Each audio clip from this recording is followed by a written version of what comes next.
Hello,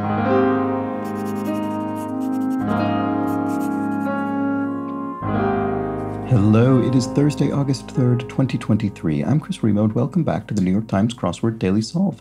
It's a Thursday crossword today, which means we have a potentially more ambitious, intricate, or interesting theme today. And this potentially interesting, intricate, or ambitious edition of the Daily Solve has been brought to us by Henrik Koskinen, David Innes, and as always, the indomitable Shoalmaster and the incredible Horan family, as well as a new benefactor. So welcome to Aaron Spiller. Thank you so much for becoming a benefactor of the Daily Solve. That will mean you are soon entitled to the Daily Solve Let's Check the Crosses mug. So I hope you look forward to that. And also, most importantly, to me, of course, you're sustaining this channel and keeping this whole thing going. And for that, I'm very appreciative. And I'm, of course, appreciative of all of the contributions that every patron has made. So thank you so much if you are among that number. And thank you and welcome to Aaron Spiller, new benefactor. You can join the Patreon campaign yourself as well at patreon.com/dailysolve or via the link in the description field underneath the video. And there you can see the bonus videos available to patrons, as well as I said, that official Let's Check the Crosses mug. And again, thank you to everybody who has joined. You can also join subscribe to the YouTube channel. That's quite a big help. And you can join the Daily Solve Discord chat server, a nice friendly chat community, whose link is also in the description field. So having said all those things, let's move on to today's crossword. This is a construction by Simeon Siegel, I think this is his 8th puzzle for the New York Times, and it was edited, as always, by Will Shorts. So let's start solving, see what sort of Thursday thematic, ambitious, interesting, whatever it was I said, material Simeon Siegel has in store for us. Let's start solving. Separation. An end, maybe you could say a separation of a relationship. Maybe it's an end. I'm not sure if that's, I'm not confident in that. Attire for a fighter pilot. I don't know, a mask of some sort, an oxygen mask. Star of a fall garden. Historic caravel. Not sure. I think that's a ship. Whip through, say, to ace a test, maybe, to whip through it. I don't know. I'm going to put it in. I'm not sure it's correct. Star Wars boy, informally. Oh, that might be correct, because this could be Annie for Anakin, short for Anakin Skywalker. And tennis star Goff. Do not know. In 4 letters, Chet, Chaz, Cora. Just no idea. 1872 utopian novel whose title is an anagram of nowhere. This is Erewhon. Is this how you spell it? I have not read the novel. I'm familiar with its existence. Is this an anagram of nowhere? Yes, it looks like it is. Okay, I think this is correct. Let's see if we can look at some crosses and get the confirm that or not. Counterpart to a receiver legally. A donator or something? I don't know. I'm not sure what this is. What about this? Carry 0 weight idiomatically. Idiomatically. So carry 0 weight. Idiomatically. An idiomatic phrase that means carry 0 weight. I just can't quite intuit what that's looking for. Pride is to lions as parliament is to a parliament of owls, right? This is referring to collective nouns for animals. And the way it works here is that it's through an analogy. So we have these colons representing as, or is to as. So we have pride is to lions as parliament is to our blank word. So these just reflect the fact that these two words have the same relationship to one another as these two words do. And a parliament of owls is a word, sometimes anyway, used to refer to a group of owls. Especially mean. Mean could signify sort of cruelty, or it could signify scantiness or skimpiness. Low? Not sure. Trying to start off. Right, okay. So I don't think any of the things I said is possible, but cocoa maybe? This ending with an O actually looks quite plausible to me. Counterpart to a receiver is something or. So could this be C, Caro 0, wait, idiomatically? I just haven't a clue. I shouldn't put these in. Well, this is tricky so far, isn't it? Especially mean Midnight Cowboy role, Ratso, the character Ratso Rizzo. It's a character from the film Midnight Cowboy. So there we go. That's at least something I can put in. Oh, right, and here's something thematic. Ones with clay pigeons in their sights. Well, the first thing that came to mind was shooters, because it kind of looks like it fits. Except that obviously we don't have an S. The reason I'm contemplating this is because it's asterisked, which means that almost always means it's a thematic clue. And so the theme maybe is removing a letter from things. Hooters with clay pigeons in their sights. Hooters probably refers to owls, which is interesting because we have owls right here. What does that mean? What is that? Does that mean something? Is that a coincidence? I'm not sure. Especially mean. Maybe it's low. Feel me. Oh yeah, it could be feel me, you know? In a slangy way, you know is contracted to you know in that way. Connector between false alternatives. You could say neither this nor that, maybe. And then bit of solar wind, an ion from a sort of, I don't know, ion storm or I don't know. When I was much younger, I knew much more about things like solar winds and ion storms, but let's see if this works. Did half of a biathlon, skied. Skiing is one of the sports in a biathlon. I can never remember the biathlon, triathlon, pentathlon sports. Cloyingly sentimental. Corny, maybe? Or what else might it be? Schmaltzy? Doesn't fit, obviously, but corny might be right. Although this doesn't look very good, does it? Okay, it's probably not that. Gooey? Sappy. That sounds better. Although this still doesn't look quite convincing to me. Don't know. Link with. Tie to? I'm not sure if that's correct. I'm just trying it out with the crosses. Historic caravel. So it could mean either a particular kind of caravel with a historic significance or a particular ship. And I'm not sure which. Star of a fallen garden. Oh, sorry, not fallen. Why did I say that? Star of a fall garden. That was strange. I still don't know what it means. Attire for a fighter pilot. Book of the New Testament. Acts. In 4 letters with a T there. Things tube tops lack sleeves. Oops. No. Oh, no. No. Tank tops don't have sleeves. Tube tops don't have, slack? I mean, they don't have extra, they don't have what? What do tube tops lack? I mean, they often will sort of lack a midriff area, but I don't know how you convey that in 6 letters. Oh, maybe it's that because they, right, they could lack straps because they don't go up, they could, they just cover the sort of torso area, but they're tight enough that they don't need to be held up with straps. I think that's probably what they're looking for here. Cloyingly sentimental. Goopy? This doesn't look very, oh, no, this is right, a signer.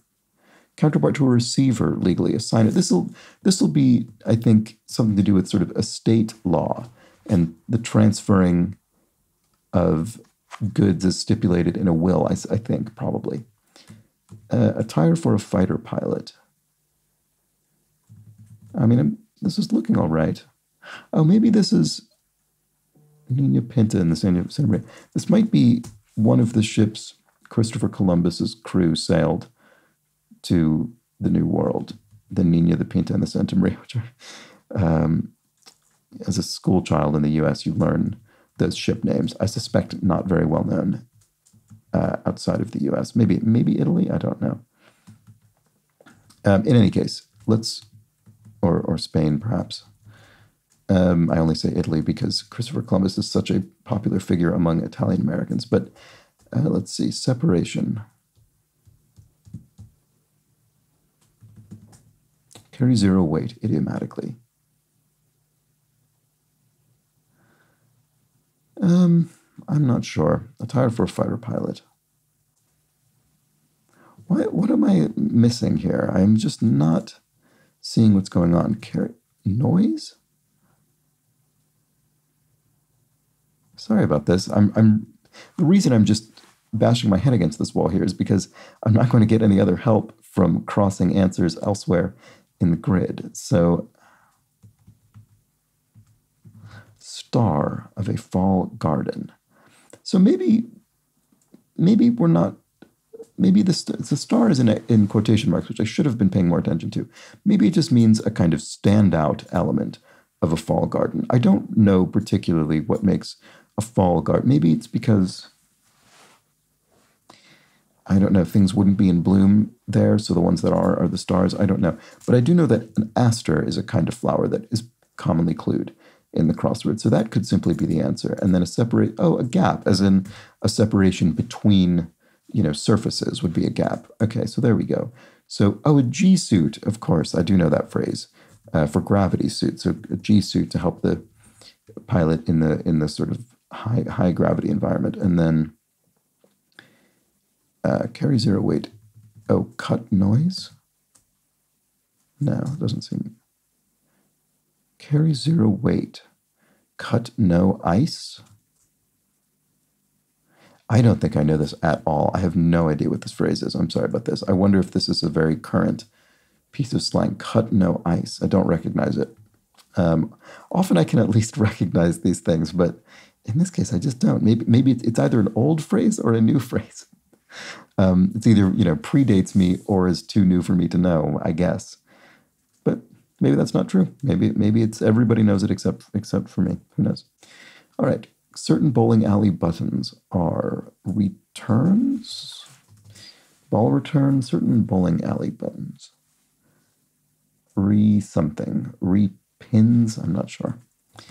Music publishing company owned by Sony, EMI, record label, I would think. Complete Fools.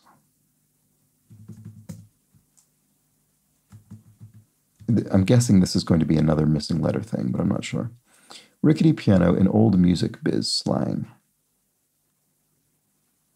Tin can? I'm just guessing. I have no. It doesn't sound very much like a piano, but I'm just going to try it and see. ID since the Great Depression in brief. Oh, well, maybe it is, because SSN's social security numbers, which were introduced during the Roosevelt New Deal era as part of the sort of creation of the American welfare state. So that could be it. Complete Fools. I don't know. Certain bowling alley buttons. I don't know about that either. Light of day. Sun. The sun is literally the light of day. That's more my speed.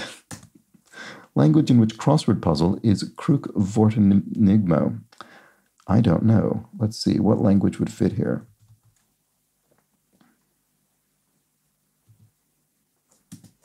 Page detached from a magazine. And what was this again? Complete Fools.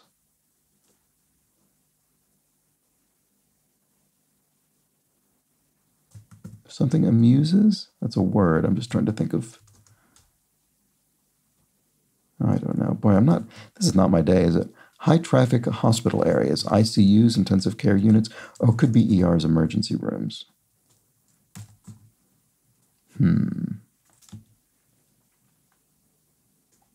Oh, maybe, is a page detached from a magazine called a tear sheet?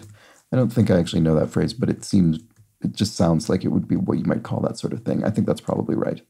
So resets, I guess, are the bowling alley buttons. You reset the pins. That must be what it is. And then, tin pan, right, as in Tin Pan Alley, of course. Okay, I have obviously encountered this phrase before. Rickety piano and old music biz slang. There we go. And then this would be Esperanto, I suppose. Wow, is that the case? That's interesting. Yeah, that's fascinating. Kruk Vort. So, I suppose the Kruk is the cross, the Vort is the word bit, and then Enigmo is the puzzle bit. Oh, that's fun. It's funny.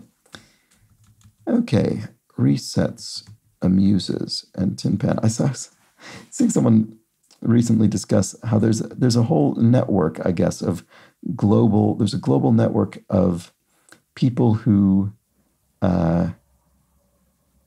let people use their homes for free within these sort of Esperanto speaking communities. So if you speak Esperanto to a sort of reasonable level, you can, you want to go on holiday somewhere, you can join this network and have willing hosts for free. I do not speak Esperanto. Melancholy with the... So sorry, what was this one? This was a Muses after all. So sorry, who are the complete fools? How do I not see it? Seamuses?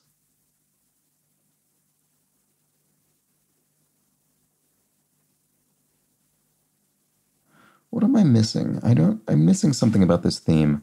I guess it'll be explained in that. Maybe I'll just look at the revealer now. Get some rest, or what to do with the end of the previous answer to solve each starred clue. Get some Z's, take a nap.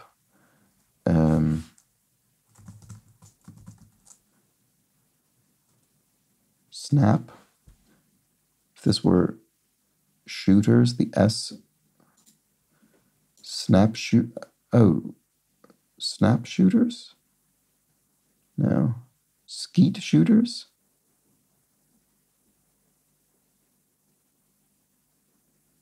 I do not quite understand what's going on. I'm sorry about this. Maybe it's not that. I feel very incompetent. Lift up a mountain, a T-bar, which you can grab to be pulled up a ski lift or a ski slope. Melancholy with the blahs, I suppose. Maybe you have the blahs. I don't know that I've seen people say that, but it sounds very plausible to me. Walt Disney's middle name, Elias, I think. It was Walt E. Disney because the division that's now known as Imagineering started as WED Enterprises for his initials, WED. Walt Disney's middle name, Elias, yeah. Wincing, maybe. You have a pained expression, a wincing expression. Home to the NCAA's Aztecs, so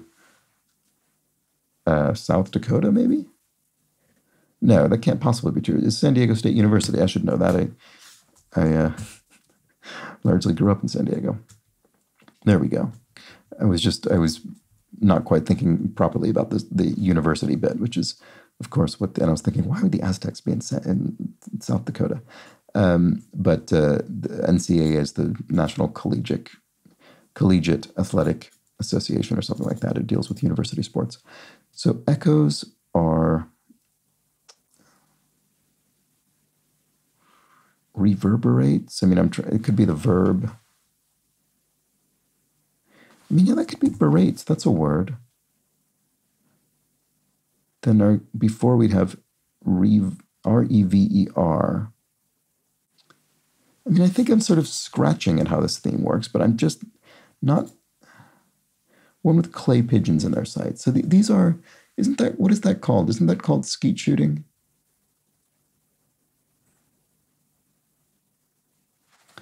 I'm very sorry about this. I'm sorry if many of you are yelling at me through the screen. Celebrity chef Jacques Pepin is a famous chef. He always seemed like an incredibly nice, decent person. Take the blank. Take the, I don't know, hop. Take the blacklist. To ban somebody, to blacklist them. Take the rap. There we go. That's it. Take the rap for a crime or something. Offshore competition. I don't know. It's usually blue. And tree whose first four letters are an anagram of another tree. First four letters, almost the whole tree. I'm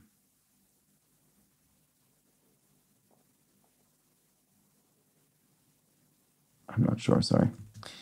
Outrage, here's another one of these. I'm not going to know what that is offhand. Made up, invented, something with an E. Kind of diagram, a Venn diagram, where you have overlapping circles showing sort of shared properties of various concepts. Word before stamp or young. Forever.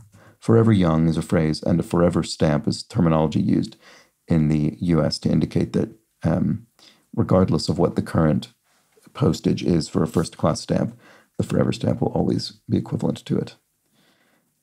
Quite a distance is afar. Could be.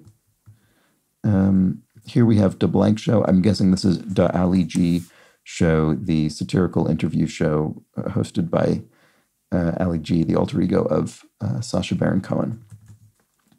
Some spirits could be maybe the plural of genie. Maybe that's the kind of spirits we're looking at. It could be. Oh no, never mind. I was gonna say it could be an alcoholic spirit, but I don't see how we'd fit that in here. So okay, made up. You atoned. You made up for your sins. You atoned for your sins. That could be it. One who's meditating might be in this. And a locomotive quaintly. An iron horse is what how locomotive trains were referred to by some people early in their history. Unpleasant encounter could be a run-in with someone you dislike. And a hoedown, e.g., is a shindig, maybe, a party. So one who's meditating might be in the lotus pose. Right, okay. That could be it. Sort of lotus position. And then event involving floating in brief. It's often how people describe floating a stock on the public stock markets, the IPO, the initial public offering, when a private company is being taken onto public stock exchange. And then goddess of healing and magic. Isis, maybe? Frozen treat. So maybe it is sorbet. So climate change, gun regulation, etc. Those are issues, particularly in the U.S. with the gun regulation thing. And then ISIS is becoming, no, sorry. ISIS crosses with becoming, which is,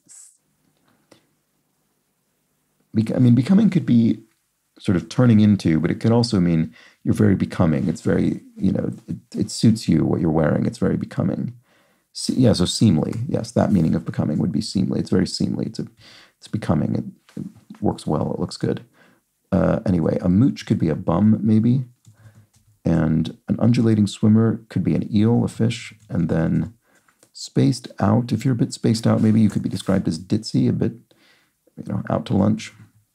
Some drafts, for short, could be IPAs, India Pale Ales, which is a hoppy sort of beer. And then a ballroom dance move, maybe you dip your partner in a ballroom dance context.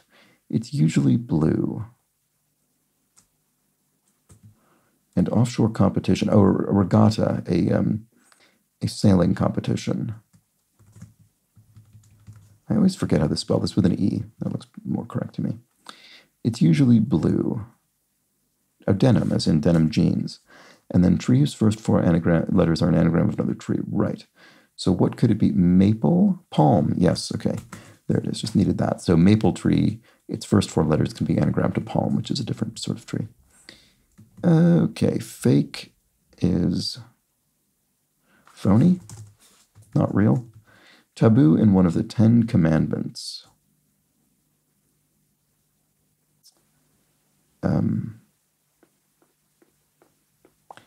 Trying to think. I mean, what are the things you're not meant to do? You're not meant to covet or murder or disobey your parents or have a false god or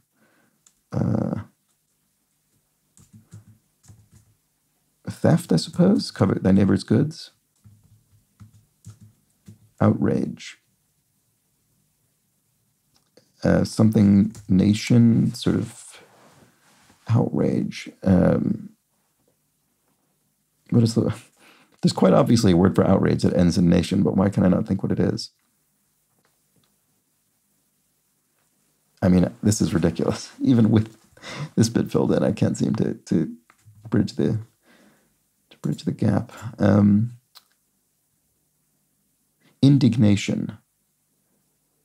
Indig.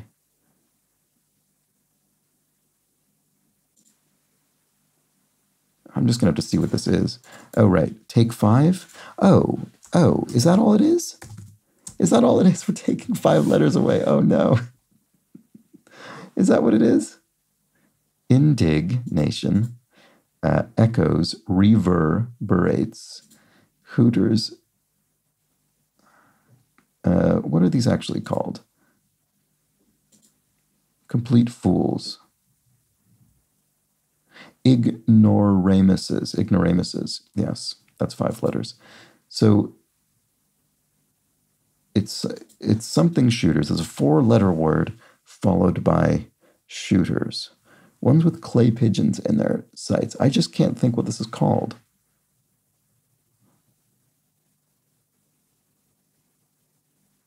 I just can't think of the term. I mean, I never having done it, I guess. It's not firmly in my brain. All right, well, there we go. No idea. Sorry about that. But I think we finally understand the theme, and it was simpler than I was trying to make it. And I think it was a coincidence that we had owls and hooters there. That's so funny. I mean, it might not have been a coincidence. It might have been intentional on the part of the constructor, but it has nothing to do with the theme, I guess is what I mean. All right, namesake of Ithaca's Sea, Ionia, the Ionian Sea. One way to watch a movie could be on DVD, I suppose. Let's look at this cross. A bit of something is a tad. Where IBM is IBM on the New York Stock Exchange, where I suppose it was once floated there in an IPO, an initial public offering. So IBM must be the stock symbol for IBM. Closing parts, the tail ends, the conclusion. And then Seinfeld's car on Seinfeld must be a Saab. I didn't know that, but it must be the case. One-time presidential nickname, Abe for Abe Lincoln, and another one-time presidential nickname is Ike for Dwight Eisenhower. And here we go. Generally not my favorite to have these proper nouns crossing one another, but there we go. That'll be how this puzzle wraps up. And there we go. Well, I think I struggled with this puzzle unduly. I think I struggled with it considerably more than I needed to. I should have just gotten on with the puzzle, not spent so much time trying to reverse engineer the theme, because as it turned out, it was actually quite a bit simpler than I was trying to make it, actually. I was really looking for some sort of meaning in what was being removed from from our theme clues. I don't really think there was. I think it is just that there are 5 letters removed from each, and it's quite irritating to me that I can't place what kinds of shooters these are. Yeah, I'm going to stop sitting here trying to think about it because it'll be a waste of your time. You don't need me to do that. Someone will tell me in a comment, and then I'll know by tomorrow. And there we go. That was the Thursday crossword. I completely forgot to find clues from yesterday, to find comments from yesterday's puzzle. I'm sorry about that. I will try and get back to that tomorrow, especially if people explain to me what kind of shooters these are. In any case, that was the Thursday crossword. Hope you enjoyed it. And I will be back tomorrow for a themeless puzzle when I won't be doing battle against various incomplete answers to clues. So none of that tomorrow, just solving. Could be a tricky puzzle, though. Maybe all sorts of puns and misdirections, common on a Friday. We'll have to find out. Join me then. But until that point, please do have an excellent remainder of your Thursday. Take care.